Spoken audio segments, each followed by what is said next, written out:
Avez-vous remarqué ces temps derniers dans le ciel de Toulouse une nouvelle constellation, toute petite encore, formée d'à peine quelques étoiles? Elle est apparue début septembre, au moment de la rentrée scolaire.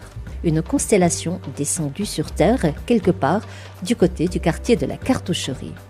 L'origine de cette constellation, le réseau des écoles Espérance Banlieue, créé en 2012 par Éric Mestralet, entrepreneur et père de famille, et ce, pour favoriser dans les banlieues dites difficiles le développement d'écoles indépendantes hors contrat, écoles adaptées, nous dit-il, à la spécificité des défis éducatifs de ces territoires.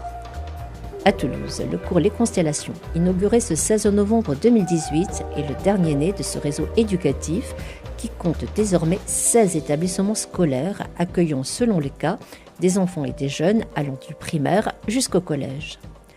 Le lundi précédant l'inauguration, les 5 élèves du cours Les Constellations, leurs 2 enseignantes et leur directeur nous ouvrent leurs portes pour une journée de classe dans une école qui ne cessera de nous questionner et de nous interroger. Une école alternative, aime-t-il à dire. Tout petit effectif, élève en uniforme qui nous accueille simplement avec une gentillesse naturelle. 8h45, c'est le lever des couleurs. Les enfants, vous vous souvenez de ce qui s'est passé, de ce qu'on a vu vendredi au Palais Niel? Oui. Et vous avez dû entendre parler des cérémonies de commémoration du centenaire de l'armistice de 1918 hier. Donc ce matin, je vous demande particulièrement de bien regarder ces couleurs qui montent et de penser à tous vos aïeux. Certains sont peut-être tombés pendant la Grande Guerre, d'autres durant d'autres conflits. Et ayez une pensée pour eux en chantant notre hymne national. Pareil pour les couleurs? Pareil. Envoyez. Allons enfants de la patrie, le jour de gloire est arrivé. Contre nous de la tyrannie, l'étendard sanglant élevé. Merci Ulrich et Cyrine, vous pouvez retrouver vos camarades. Et on regarde tous notre drapeau en disant merci à notre pays et à nos parents qui nous permettent chaque jour d'étudier. Arnaud de Bazeille est le directeur de Secours Les Constellations. Ses missions prioritaires? Permettre à ces 5 enfants, dont il a la responsabilité, d'autres viendront, de recevoir une instruction de qualité, leur transmettre également la connaissance et l'amour de la culture française. À l'origine du concept, des constatations et réalités de terrain, et puis une intuition. Alors, l'intuition première, c'est tout simplement, c'est plutôt d'abord un constat de quartier vraiment en grande précarité éducative, et éducative étant entendu au sens large, pas seulement au niveau de l'école, mais aussi des repères éducatifs qui peuvent exister dans certains quartiers, avec des familles en situation de grande précarité, et puis finalement des adultes, ou des jeunes adultes qui diffusent un modèle finalement un contre-modèle, c'est-à-dire de la drogue, de la violence, et donc le besoin de réintroduire finalement de l'espérance dans ces quartiers. Et donc on se dit, la première chose qui peut répondre aux besoins des familles, c'est de créer de petites écoles avec des petits ingrédients très simples. Donc on parle de tout petits effectifs pour vraiment encadrer les enfants. On parle de créer ces petites équipes qui vont rendre service au sein de la collectivité et valoriser les enfants à travers ça, parce qu'ils sont fiers de pouvoir montrer que même s'ils sont encore petits, ils sont capables de faire des choses. Et l'autre, un point qui est très important, c'est l'idée que on a des quartiers qui tendent à se séparer progressivement comme un iceberg, petit iceberg qui se détache de la banquise. Et donc, on se dit, il faut essayer de réintroduire, de réamener ces gens vers ces quartiers dans la communauté nationale. Et donc, c'est aussi l'idée d'avoir ce lever des couleurs, ces symboles, notamment le lever des couleurs, ces symboles de la République, et de faire en sorte que ces enfants se les approprient, et ce soit naturel pour eux de se sentir français, tout simplement. Voilà, donc c'est vraiment les trois piliers, l'académique, l'éducatif et ce qu'on appelle l'intégratif, pour que ces enfants vraiment acquièrent les compétences, mais aussi le goût du service, et puis tout simplement l'amour de leur pays.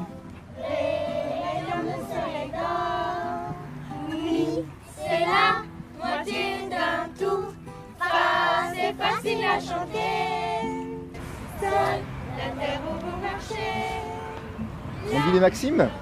Oui, je suis toujours attentive, je fais toujours de mon mieux, Je fais toujours de mon mieux. je prends soin de moi et de ce qui est Je prends soin de moi et de ceux qui m'entourent. Je dis toujours vrai, Je dis toujours vrai. je pense d'abord aux autres. Je pense d'abord aux autres. Très bien, merci Moitez. Donc là, en fait, les enfants déposent leur repas. Ensuite, ils vont déposer leurs affaires au porte-manteau. Ici, c'est une grande salle commune. En fait, là, c'est le réfectoire. Ils posent leurs gamelles. Ensuite, nous, on les met au frais. Et juste avant la sortie des classes de midi, on commence à faire réchauffer les plats pour que tout soit prêt quand ils arrivent. Enfin, tout soit prêt. Pas tout, parce qu'en fait, ce sont les enfants qui mettent la table une fois qu'ils sont sortis, selon un tour de service qui est indiqué là en fait. Voilà, donc on alterne tous les jours. Et il y a différents services. La préparation de la table, la vaisselle et puis le ménage aussi des parties communes. Le rangement après, ouais. Allez, on y va, les grands? Allez, c'est parti les grands. Donc Cyrine va commencer par la lecture stratégie, et puis conjugaison orthographe. Moi, thèse par vos rituels, et puis après la lecture pendant que Cyrine fera la conjugaison à l'orthographe. Après la récréation, calcul rapide, puis numération, on continue les milliards. Je pense que ce sera la dernière fois aujourd'hui. Enfin, on fera l'évaluation mercredi, et puis après on passera aux fractions ensuite. Des questions? Alors on y va. La date, cette fois-ci, c'est à Cyrine. Cyrine, vous écrivez la date. Nous venons de quitter la classe Orion, la classe de Madame Collet, et nous nous dirigeons à présent vers la classe de la Petite Ours, la classe de Madame Mérieux. Bien, nous étions quel jour de la semaine? Lève la main, Ulrich. Dimanche. Aujourd'hui, lundi. Et demain, nous serons... Myriam, vous avez une idée? Mardi. Bravo, Myriam. Demain, nous serons mardi. Et en quelle saison sommes-nous? On lève la main. Ulrich. L'automne. Comment nous pouvons voir que nous sommes en automne?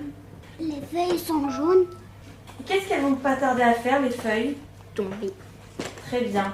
Qu'est-ce qu'on a d'autre dans notre jardin? Levez-vous, venez voir. Qui nous montre que c'est l'automne. On en voit plein aujourd'hui. Des champignons. Des champignons, et oui. Allez, vous pouvez retourner à votre place. Nous allons faire l'emploi du temps de la journée. Alors, Ulrich. Vous êtes ici dans cette école Constellation. Qu'est-ce qui vous plaît dans cette école? Ma classe. Quel âge vous avez? 6 ans. Et donc c'est maternelle ou CP? CP. Un grand garçon, donc il faut apprendre à lire, ça y est, la lecture, ça va? C'est un peu lire. Et Ulrich, en quelle classe? CP. Alors, et la lecture, ça se passe comment? Très dur. Cyrine. Vous êtes en quelle classe? Sam. Pardon. Qu'est-ce qui vous plaît dans cette école? Qu'on n'est que 5, alors que c'est une grande école et c'est plus facile à travailler. Et quand on va manger, c'est pas c'est pas une cantine, mais on mange tous ensemble. Après, on fait le ménage, alors que normalement c'est les dames de ménage, mais c'est nous qui le faisons. On fait la vaisselle. Et alors, comme je suis la plus grande, c'est moi qui dois donner l'exemple.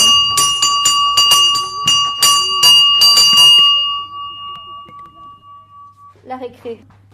Aujourd'hui, vous avez 5 élèves ici à Toulouse. Moi, je sais que dans d'autres villes, il y a des effectifs un peu plus nombreux. Mais il faut d'abord se faire connaître. Tout à fait. C'est l'une des principales difficultés de départ. Oui, bien sûr, on arrive. Alors, c'est à la fois très touchant parce que on a des parents qui, dont le regard d'un coup s'illumine. Et on apparaît un peu comme un cadeau qui arrive de nulle part. Hein. Généralement, les premiers parents, souvent, ça s'est fait en tractant dans la rue et en expliquant ce qu'on voulait faire dans leur quartier. Donc vraiment, ça a été une surprise totale. Et donc, oui, effectivement, pour eux, c'est un beau cadeau. Mais effectivement, on en touche très peu au fur et à mesure. Donc, derrière, on a tout un travail effectivement pour se faire connaître auprès d'associations du quartier, pour se faire connaître auprès d'orthophonistes, de réseaux professionnels de ce type, auprès d'associations aussi qui œuvrent dans l'accompagnement scolaire. Donc voilà, on a par exemple le Secours populaire, le Secours catholique. Il y a beaucoup d'associations qui travaillent sur ces populations en difficulté. Donc à nous de leur présenter notre proposition alternative, effectivement. Les enfants qui sont ici au cours Constellation viennent de quel quartier globalement? Est-ce qu'ils viennent tous du même quartier? Non. Alors, il y en a la moitié, enfin il y en a 3 qui viennent du quartier. Donc là, c'est vraiment au cours de tractage dans le quartier qu'on a rencontré leurs parents. Et il y en a 2 qui viennent pour l'un d'Ampalo et l'autre de Colomiers. Je l'ai ramassée, elle m'a souri au creux des mains, comme si c'était normal. Je crois qu'elle m'attendait, je l'ai prise avec moi. J'entends souvent... Pour Madame Marty, maire de quartier, présente lors de l'inauguration du 16 novembre, cette école est une vraie richesse. À Toulouse, elle a toute sa place et plus particulièrement encore dans sa circonscription. Écoutez, la place aujourd'hui, elle est toute petite, mais j'espère qu'elle deviendra très grande parce que je crois que c'est une école qui est nécessaire aujourd'hui. Comme je disais tout à l'heure, c'est toujours une bonne nouvelle quand une école s'ouvre parce que l'avenir de notre pays et c'est l'avenir de nos enfants. Et bien souvent, des enfants ne se retrouvent pas dans l'éducation telle qu'elle est proposée aujourd'hui avec des classes souvent chargées. Il y a des enfants qui ont besoin de plus d'attention que d'autres, de par l'éducation, mais aussi de par leurs parents souvent qui sont démunis. Donc voilà, cette école qui est plus qu'une école, c'est une famille aussi. Et aujourd'hui, je me rends compte qu'il y a du lien. Et il y a du lien qui s'est créé entre les parents et les instituteurs, avec les dirigeants. Et j'espère que cette école fera des petits. Quand on voit des gens investis, des gens qui sont là, qui sont dans l'aide, le partage et apprendre à nos enfants à aller plus haut, hein, ce qui est la devise, à briller et à aller toujours plus haut. Voilà, c'est le plus bel objectif qui puisse exister. Donc une école soutenue par la mairie de Toulouse? Soutenu, on finance pas, on fait rien. C'est pas un soutien de cet ordre. C'est un soutien dans le fait que quand on est venu me voir, j'ai dit, moi j'aimerais bien sur mon quartier parce que je ressens un besoin sur le quartier puisque j'ai une partie de mon quartier qui est un quartier politique de la ville. Donc il y a un besoin sur mon quartier. Et puis la cartoucherie est un quartier en devenir aussi avec 3500 logements qui vont arriver. Nous avons de la place ici, donc voilà, on a tout mis en œuvre. Voilà, le soutien de la mairie, c'est de tout faire, de tout mettre en œuvre pour que cette école puisse s'installer. Ce qui veut dire qu'elle a sa place. Elle a sa place, bien sûr qu'elle a sa place. Bien sûr qu'elle a sa place. Un grand chemin de fer qui nous a emmenés tout autour de la terre dans un wagon doré. Dans son mot de bienvenue lors de l'inauguration, Arnaud Debazeille, directeur de l'école, s'est ainsi adressé aux parents de ses jeunes élèves. Vous êtes des héros et des pionniers. Monsieur Bouhari, le papa de 2 enfants scolarisés aux Constellations, prenait alors la parole devant le parterre d'officiels, de partenaires, de parents et d'amis. On a trouvé ce qu'on cherchait il y a longtemps. On était à 2 mois de l'amener dans une autre école, mais on n'était pas vraiment d'accord. Mais on n'avait pas trop le choix. Et il y a un monsieur qui est venu à l'extérieur de l'école et nous a tendu un prospectus. Même de par ces mots qu'il a dit, même si l'école n'était pas encore créée, on était d'accord pour tout. Merci encore. Et quelques jours plus tôt, à la sortie de l'école. Je suis Florence, la maman d'Ulrich. Comment vous avez connu cette école, le cours Constellation? C'est par une voisine qui avait reçu un petit papier et du coup une publicité. Et du coup, c'est comme ça que j'ai connu. Vous cherchiez une école différente, ça? Oui, tout à fait. Quelque chose qui correspond à mes attentes et cette école, ça en fait partie. Voilà. Donc par rapport aux horaires, par rapport à la façon dont les enfants sont appréciés, ce ne sont pas seulement des élèves, ce sont Ulrich, ce sont tous les autres élèves par leur prénom. C'est des personnes en fait, c'est pas seulement un élève, quoi. Et Ulrich, lui, comment il le vit ? Il le vit très très bien. Il est très heureux d'être là. D'ailleurs, vous pouvez lui demander. C'est une pipelette. Et non, il est très très bien dans cette école. Il se sent bien. Sophia.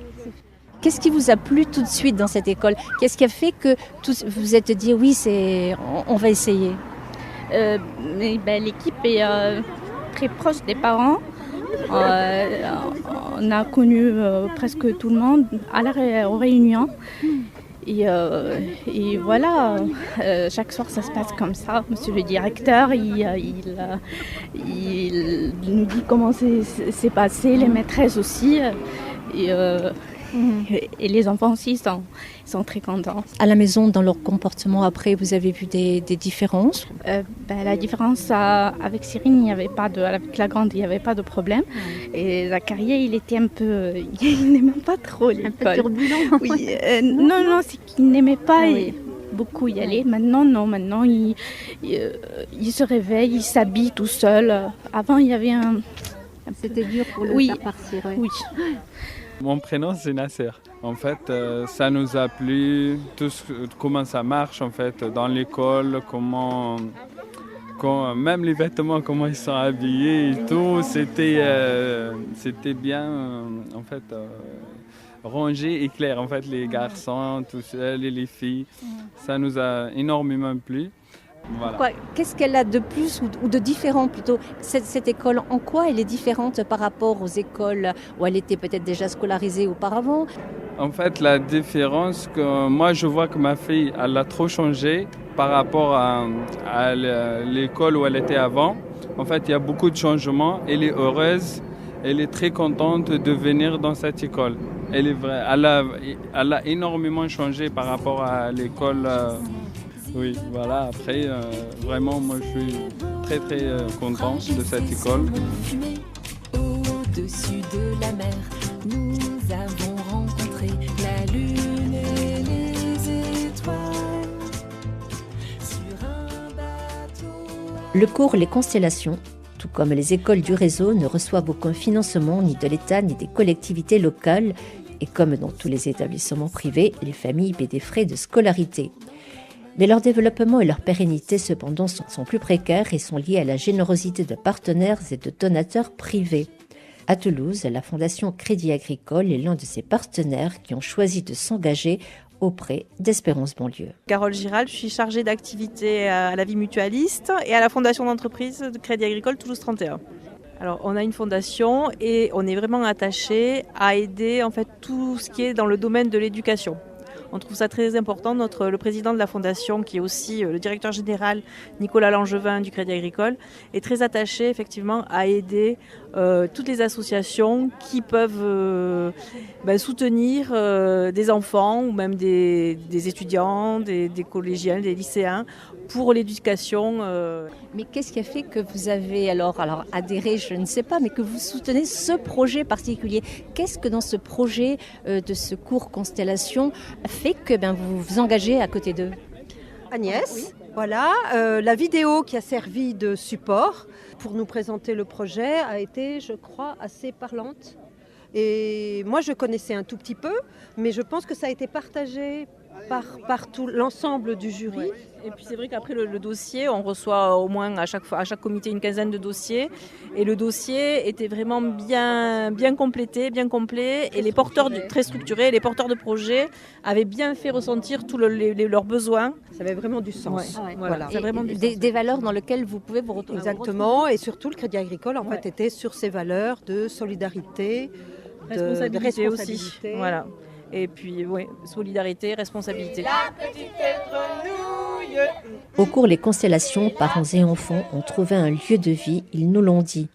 Un lieu de vie dans lequel les adultes sont autant enseignants qu'éducateurs.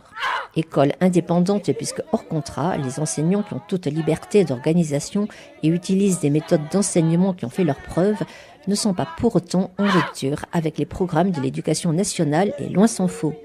D'ailleurs, les deux enseignantes, Marie-Pierre Mérieux et Camille Collet, viennent toutes deux de l'éducation nationale, mais elles font un travail sur mesure. Oui, effectivement, les petits effectifs nous permettent d'adapter notre travail à chacun des élèves.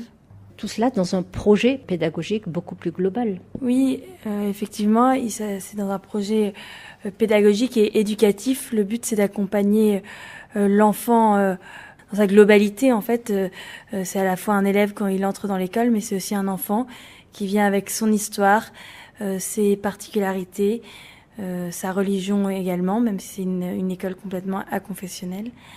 Et donc, on essaye de prendre cet enfant tel qu'il est et de l'accompagner au mieux dans un projet éducatif. Alors, les bases, les fondements de ce projet éducatif, Marie-Pierre?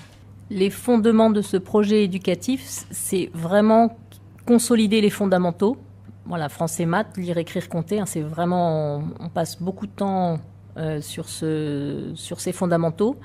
Et puis, après, il y a toutes les autres matières, l'histoire, la géographie, mais avec un volume horaire assez important réservé aussi à l'histoire de France pour que ces enfants puissent aussi s'ancrer dans la culture de leur pays, qui est leur pays d'accueil, mais enfin qui est leur pays dans lequel ils vivent au quotidien. Vous êtes autant enseignante qu'éducatrice? Alors on est d'abord enseignant, les premiers éducateurs restent les parents. Le travail que l'on fait, le travail éducatif que l'on effectue se fait avec les parents, avec l'aide des parents. On travaille vraiment main dans la main avec ses parents. Mais c'est vrai qu'on a des fonctions éducatrices. On leur apprend le savoir-être, le savoir-faire. Au début de l'année, on leur a appris à dresser une table, à mettre le couvert. C'est quelque chose qu'ils ne savaient pas forcément faire. Voilà, c'est plein de petites choses comme ça. On leur apprend à se présenter, à dire bonjour. L'enseignement, c'est quelque chose que vous avez pratiqué depuis de longues années. Comment êtes-vous arrivé ici? Est-ce que vous avez fait le choix, je suppose, d'enseigner dans cette école? Est-ce que vous avez eu un parcours différent auparavant? Alors moi, je suis un pur produit de l'éducation nationale. J'étais enseignante dans l'éducation nationale depuis 27 ans. Par le hasard de la vie, je me suis retrouvée dans les banlieues il y a 10 ans, à la Paillade, à Montpellier. Ça a été un choc parce que j'étais avant dans le milieu rural, mais donc un choc et une réelle difficulté les premiers mois. Et ensuite, j'ai toujours demandé à travailler dans les banlieues parce que j'ai vraiment trouvé là un travail très très intéressant et bon, la mission est passionnante avec des enfants attachants. Enfin voilà, j'y suis toujours restée. Et quand Espérance Banlieue s'est montée il y a 7 ans à Montfermeil, j'ai évidemment cette école alternative m'a intéressée. Donc je la suivais de loin en me disant peut-être qu'un jour je ferai le pas. Et puis voilà, l'occasion s'est présentée à Toulouse, donc j'ai proposé ma candidature l'année dernière et voilà, et je suis effectivement ravie d'être dans ces écoles Espérance Banlieue où le petit effectif notamment me permet de n'avoir pas du tout de sentiment d'échec avec tel ou tel enfant parce qu'on manque de temps dans une classe, même s'ils sont que 25. Camille, vous, c'est votre premier poste? Ce n'est pas mon premier poste. J'ai travaillé pendant 2 ans dans l'éducation nationale et en région bordelaise. Et j'avais pour projet personnel de déménager à Toulouse. Ne pouvant avoir de poste dans l'éducation nationale à Toulouse, je regardais les alternatives. Et quand j'ai su que Espérance Banlieue ouvrait une école à Toulouse, ça m'a beaucoup intéressée. Et donc j'ai postulé également. Et c'est vrai que ce n'est pas le même métier, ce n'est pas le même travail, d'avoir des petits effectifs, de pouvoir prendre le temps d'accompagner les enfants, de travailler avec leurs parents, d'avoir un vrai travail en équipe pédagogique et également un travail qui s'inscrit dans le réseau Espérance Banlieue. On a vraiment l'impression d'être attaché à quelque chose. Le réseau nous aide vraiment dans notre pratique pédagogique. Depuis le début de notre immersion au cours Les Constellations, un terme revient régulièrement, celui d'école alternative. Alternative, un terme très à la mode. Pour Espérance Bonlieu, quel sens a-t-il réellement? Une question que nous posons à Éric Mestralet, fondateur du réseau et présent lors de l'inauguration. Alors, école alternative, c'est vrai que ce mot est un peu à la mode, peut revêtir différents aspects. Nous, dans alternative, ce qu'on mettra, c'est de dire que un courant alternatif, il n'existe que parce qu'il y a un courant plus et un courant moins. Donc l'idée, c'est pas que ça soit en opposition à. Alternative, c'est quelque chose qui vient enrichir, qui vient compléter des dispositifs existants. Donc on est alternatif dans ce sens-là. On a de raison d'être que parce qu'il y a des choses qui existent. Donc on vient les féconder, les enrichir, les augmenter, on pourrait dire. Et c'est comme ça qu'il faut le comprendre. Donc on n'est pas un contre-modèle, on est simplement un enrichissement, un complément qui vient couvrir ce qu'un modèle unique ne peut pas couvrir. Un pari un peu fou, ce cours Les Constellations? Probablement, mais n'est-ce pas ainsi que le monde change? Nous avons vu des enfants épanouis, heureux de venir à l'école, heureux d'apprendre dans une école qui, bien au-delà de la transmission des savoirs et en lien avec leurs parents, les aide à grandir. Le cours Les Constellations, une belle espérance.